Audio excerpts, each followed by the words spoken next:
Good morning to all of you, my dear student. Pay attention to what I will teach today. मेरे प्यारे बच्चों ध्यान दीजिए। आज हम लोग अध्ययन करेंगे जो है कि बिलियन लेसन के टॉपिक जैसे मूलरता, नॉर्मलता, मूललता, मूल प्रभाज और राउल्ट्स के नियम पर आधारित गणनाओं का एकदम कंसेप्चुअल और इजी वे में सॉल्यूशन। तो यदि आप मेरे चैनल पर नए हैं तो पहले तो चैनल को सब्सक्राइब कर लीजिए, शेयर कीजिए और लाइक कीजिए। कारण इसका यह है कि जो भी नए भाई बहन बंधु आ रहे हैं उन लोगों को हर टॉपिक का जो है कि एक तो इजी नोट्स और इजी वे में कैलकुलेशन प्राप्त हो जाएगा। इधर उधर भटकने की आवश्यकता नहीं है तो और एकदम रेगुलर वे में मिलेगा। हर टॉपिक का क्लियर कंसेप्चुअल इजी नोट्स और इजी सॉल्यूशन जो कि हर एग्ज़ाम में आपके लिए बहुत इम्पॉर्टेंट है। ठीक है ना। तो पहले तो जो है कि आपको यदि नए हैं तो सुविधा के लिए भाई आपको इजी वे मिले कर लीजिए। और इसी क्रम में हम लोग आगे देखते हैं। पहले हम लोग देखेंगे क्वेश्चन मूलरता तथा नॉर्मलता पर आधारित गणनाएं हम लोग स्टडी करेंगे। तो कह रहा है कि 15 ग्राम पोटेशियम क्लोराइड, इसका फॉर्मूला क्या होता है, KCl होता है। ठीक है। तो 15 ग्राम पोटेशियम क्लोराइड जिसका फॉर्मूला KCl होता है वो 1 लीटर जल में घोला गया है। कितने लीटर जल में? 1 लीटर जल में घोल दिया गया है। तो बिलियन की मूलरता ज्ञात कीजिए। तो किसी भी क्वेश्चन को जो दिया हुआ है प्रश्न उसको हल करने के लिए सबसे पहले हम क्या करते हैं कि प्रश्न में क्या क्या मान दिए हुए हैं पहले उस मान का एक लिस्ट बना लेते हैं। ठीक है ना। और उस लिस्ट में देखते हैं कि कौन सा मान है कौन सा नहीं है, तब उसके अनुसार हम फॉर्मूला लिखते हैं और उस फॉर्मूले पर उस वैल्यू को पुट कर देते हैं। तो पहले दिया 15 ग्राम पोटेशियम क्लोराइड, तो पोटेशियम क्लोराइड का भार दे दिया है W, कितना है 15 ग्राम है। ठीक। अब हम निकालेंगे पोटेशियम क्लोराइड का अणुभार। तो KCl का अणुभार निकालने के लिए पोटेशियम का परमाणु का भार 39 और प्लस क्लोरीन का रख देंगे 35.5 जोड़ देंगे तो ये पोटेशियम क्लोराइड का अणुभार हो जाएगा 74.5। तो ये W निकल गया विलेय का 15 ग्राम और विलेय का क्या हो गया, ये अणुभार हो गया। और फॉर्मूला लगाएंगे मूलरता इक्वल W/m इंटू 1000 बटे आयतन मिलीलीटर में। ध्यान देने की बात है। W क्या भाई, विलेय का भार, M विलेय का अणुभार और V विलयन का आयतन। तो W देखिए यहाँ पर हम 15 ग्राम है ना, तो इस फॉर्मूले में W हम 15 यहाँ पर लिख दिए, 1000 यहाँ पर लिख दिया गया, फिर अणुभार कितना दिया 74.5। ठीक है। इंटू 1 लीटर है तो इसको हमको लीटर में नहीं लिखना है ml में लिखना है। यहाँ पर विलयन का आयतन लीटर में दिया हुआ है लेकिन हमको किसमें लिखना है, मिलीलीटर में। तो 1 लीटर को 1000 मिलीलीटर हो जाएगा। इस 1000 से 1000 को हटा देंगे, बच जाएगा 15 बटे 74.5। डिवाइड करेंगे तो आपका आ जाएगा 0.2 मोल पर लीटर। तो इस दिए हुए आंकिक प्रश्न में हमें मूलरता फाइंड करना है। तो इस फॉर्मूले से हम जो है कि इस प्रकार मूलरता फाइंड कर लिए। अब नेक्स्ट प्रश्न देखते हैं क्या कह रहा है। कह रहा है कि 1 बिलियन में 40 ग्राम सोडियम हाइड्रोक्साइड को 500 मिलीलीटर जल में घोला गया है। इसकी मूलरता एवं नॉर्मलता की गणना कीजिए। तो पहले ही बताए हैं कि किसी भी प्रश्न को दिया हुआ हो तो उसका कैलकुलेशन करने से पहले, गणना करने से पहले दिए हुए वैल्यू को हम लिख लेते हैं, मान को। तो इसमें 40 ग्राम NaOH है, मतलब कि NaOH का भार W दे दिया है 40 ग्राम। अब हम निकालेंगे आपका जो जल घोला गया है उसका आयतन भी दिया है वो 500 ml। तो H2O का आयतन दे दिया हुआ है 500 ml, ठीक है। और सोडियम हाइड्रोक्साइड का अणुभार होता है 40, ठीक है ना, जो कि यहाँ पर नहीं लिखा गया है। तो NaOH का अणुभार, क्या चीज़, एन आपका इसमें लिखेंगे हम लोग NaOH,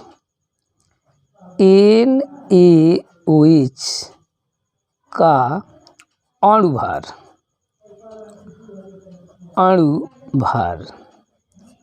बराबर हो जाएगा आपका 40, ठीक है। और तुल्यांकी भार भी 40 हो जाएगा, क्योंकि तो ये हो गया आपका NaOH का अणुभार 40, ठीक है।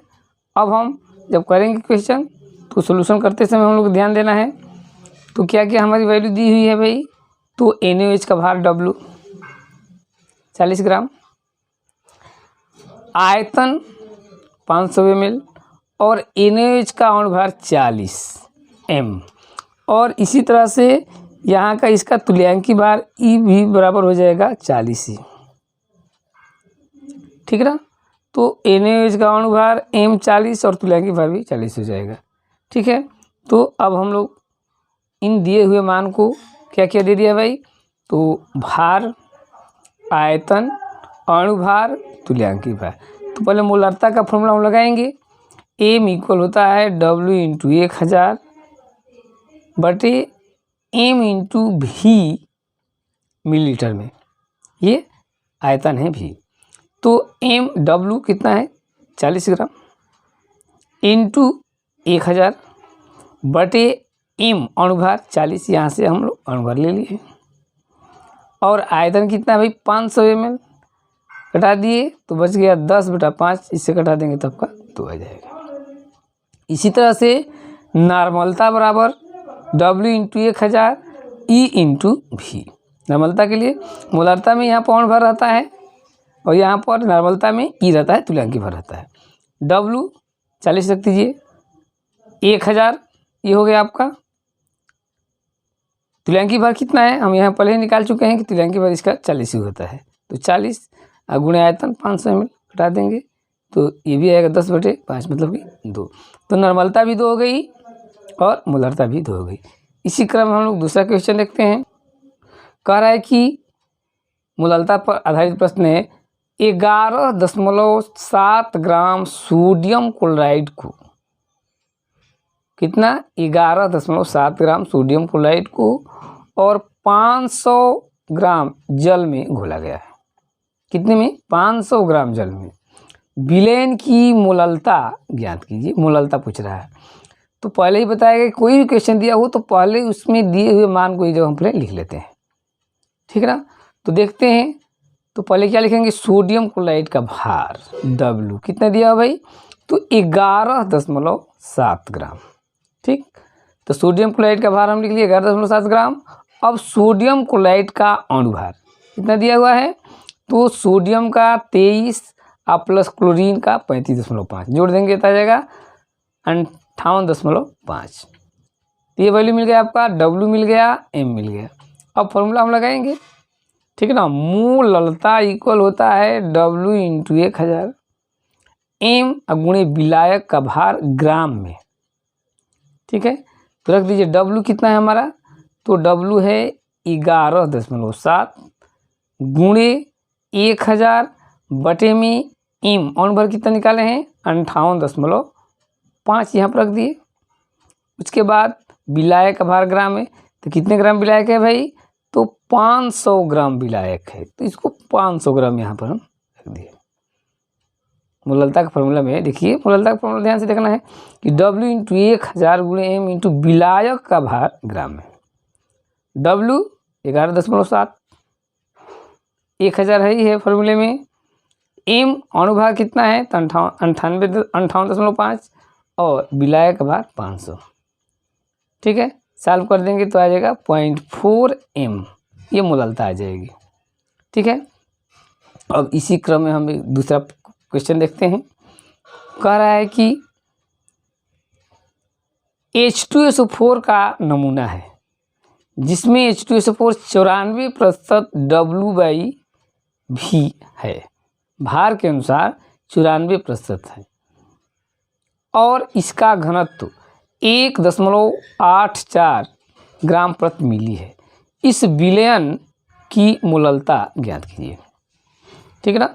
इसका थोड़ा दूसरे तरीका का है, इसमें प्रतिशत दे दिया है और घनत्व दे दिया है। ठीक है ना। और इससे हमें क्या फाइंड करना है, मोललता। तो पहले ही बताए हैं कि पहले कोई भी क्वेश्चन दिया जा रहा है तो हमें करना क्या है, तो पहले हम उस दिए हुए वैल्यू को निकालते हैं। ठीक। तो 94% बाई बार कह रहा है भार के अनुसार, मतलब कि 94% का मतलब क्या समझ, अभिप्राय क्या है, 94% नमूना सल्फ्यूरिक एसिड का मतलब कि 100 ml विलेन में 94 ग्राम H2SO4। 94% का मतलब ये हुआ कि विलेन 100 ग्राम का है, 100 मिलीलीटर का है, तो उसमें 94 ग्राम H2SO4 है। ठीक है ना। तो H2SO4 कितना ग्राम हो जाएगा, 94 ग्राम, मतलब ये विलेय हो गया। तो विलेय का भार कितना हो गया, 94। ठीक है ना। ये क्या हो गया आपका, H2SO4 विलेय हो गया। ठीक है ना। तो विलेय का भार कितना हो जाएगा हमारा, तो विलेय का भार W बराबर 94 ग्राम हो गया। क्लियर है। तो ये विलेय का भार हो गया 94 ग्राम। अब हम निकालेंगे विलयन का आयतन। ये तो विलेय का भार निकाल दिए हम लोग 94 ग्राम। विलयन का आयतन भाई, तो विलयन का आयतन कितना होगा, विलयन का भार, तो विलयन का भार W बराबर होता है विलयन का आयतन गुणे घनत्व। विलयन का आयतन गुणे घनत्व। विलयन का भार बराबर क्या होता है, विलयन का आयतन गुणे विलयन का घनत्व। फॉर्मूले पर ध्यान देना है। विलयन का भार निकालेंगे तो क्या क्या चाहिए भाई, तो विलयन का आयतन दिया रहेगा, उसमें घनत्व से गुणा कर देंगे। तो विलयन का देखते हैं हम लोग, विलयन का आयतन कितना दिया हुआ है, 100 ml विलयन, तो 100 गुणे घनत्व भी दिया हुआ है 1.48, तो हो जाएगा 184 हो गया। तो ये विलयन का भार हो गया। हम जानते हैं कि विलयन का भार, विलयन में कौन कौन होता है, विलेय प्लस विलायक होता है। तो इस भार में 184 ग्राम में विलयन का भार है, इसमें विलेय भी है और विलायक भी है। तो विलेय का तो हमें पता है 94। अब विलयन में यदि 94 विलेय है, 184 में यदि विलेय 94 ग्राम है, तो शेष बचेगा वो क्या हो जाएगा, विलायक। तो विलायक की मात्रा, तो विलायक किस में छुपा हुआ है, विलयन में छुपा हुआ है। तो टोटल विलयन का भार कितना है, 184, और उसमें से विलेय को घटा देंगे तो विलायक मिल जाएगा ना। क्लियर है। तो विलायक का भार कैसे निकालेंगे, तो विलयन में से विलेय को घटाने पर हमें विलायक का भार प्राप्त होगा। तो विलायक का भार बराबर विलयन का भार माइनस विलेय का भार। तो विलयन का भार कितना है, 184 माइनस 94। ठीक है ना। अब घटा दिए तो 90 आ गया। ग्राम में दे दिया है, केजी में बदलना चाहते हैं तो 1000 से भाग दे देंगे, तो 0.09 kg हो जाएगा 1000 से भाग देंगे। तो अब हम फॉर्मूला लगाएंगे, मोललता बराबर W इंटू 1000 बटे M गुणे विलायक का भार। ग्राम में कितना, कहाँ पर आएगा, यहाँ पर विलायक भार ग्राम में रखना है। तो W किसका, W विलेय का भार कितना ग्राम है, 94 ग्राम, तो 94 रख दिए इंटू 1000। अब M क्या है भाई, तो सल्फ्यूरिक एसिड का अणुभार। ठीक है ना। सल्फ्यूरिक एसिड का अणुभार है M। ठीक। तो सल्फ्यूरिक एसिड का अणुभार जो है कि हम निकाल लेंगे। ठीक है ना। तो सल्फ्यूरिक एसिड का अणुभार H2SO4 का अणुभार बराबर होता है 98। कैसे, तो हाइड्रोजन का 2, सल्फर का 32 और ऑक्सीजन का 16 दूना 64, जोड़ेंगे तो आ जाएगा 98। तो ये अणुभार हो जाएगा। तो इस फॉर्मूले हम ध्यान देते हैं, W इंटू 1000 बटे में M गुणे विलायक भार। ठीक, ग्राम में W कितना है भाई, विलेय का भार हमने निकाला है 94 रख दिया।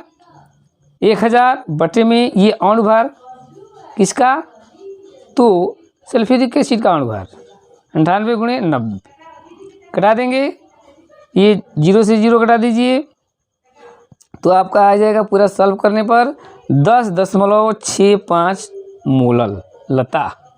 ठीक है, तो ये हो गया आपका मोललता पर आधारित गणनाएं। अब इसी क्रम में आगे हम लोग देखते हैं मोल प्रभाज और राउल्ट के नियमों पर आधारित गणनाएं कैसे होती है। इसमें कह रहा है कि मोल प्रभाज पर आधारित गणनाएं हम लोग को निकालना है। कह रहा है कि 36 ग्राम जल और 46 ग्राम एथिल एल्कोहल के मिश्रण में दोनों का मोल प्रभाज ज्ञात करना है। जैसा कि हम लोग आप लोग पहले जो है कि मोल प्रभाज की परिभाषा भी बता चुके हैं। मोल प्रभाज होता क्या है भाई, तो किसी विलयन में उपस्थित घटकों का मोल प्रभाज बराबर एक घटक के मोलों की संख्या आप बटे में कुल घटकों के मोलों की संख्या के अनुपात को विलयन का मोल प्रभाज कहते हैं। किसे कहते हैं? विलयन में उपस्थित किसी घटक का मोल प्रभाज बराबर होता है उस घटक के मोलों की संख्या अब बटे विलयन में उपस्थित कुल घटकों के मोलों की संख्या। तो 36 ग्राम जल है, 46 ग्राम एथिल एल्कोहल है, तो एल्कोहल के मिश्रण में दोनों का मतलब कि एथिल एल्कोहल का और जल का भी हमें मोल प्रभाज ज्ञात करना है। तो किसी भी प्रश्न को करने से पहले हम बताए हैं कि देखिए हमें क्या करना चाहिए, तो दिए हुए प्रश्न में जो मान दिया हुआ है पहले उसको लिख लेना चाहिए। ठीक है ना। तो देखेंगे यहाँ पर जल का अणुभार, जल का अणुभार कितना होता है, तो 18 होता है। जोड़ देंगे H2O तो आ जाएगा आपका 18। जल का भार कितना ग्राम है भाई, जल तो 36 ग्राम है, तो जल के अणुभार M1 मान लिया गया 18 और भार W मान गया 36। अब जल के मोल निकालेंगे तो हम जानते हैं कि मोल बराबर भार बटे अणुभार। अब जल का मोल हमें निकालना है तो जल का भार बटे में जल का अणुभार रख दिए, 36 बटा 18, 18 दूना 36, 2 आ गया। अब इसी प्रकार से हम एथिल एल्कोहल का भी निकालेंगे, तो एथिल एल्कोहल का अणुभार जोड़ेंगे C2H5OH होता है तो 46 आएगा। एथिल एल्कोहल का फॉर्मूला क्या होता है, एथिल एल्कोहल का फॉर्मूला आता है C2H5OH। इसको जोड़ लेंगे तो जल का अणुभार आ जाएगा 46 और विलयन में एथिल एल्कोहल का भार भी दिया हुआ है 46 ग्राम, ये हो जाएगा। तो ये W2 और M2 हो जाएगा। तो एथिल एल्कोहल के मोलों की संख्या निकालेंगे तो W2/M2 46 बटे 46 मतलब 1 मोल। तो जल के कितने मोल आ गए हमारे, 2 मोल, और एथिल एल्कोहल के कितने मोल आ गए, 1 मोल।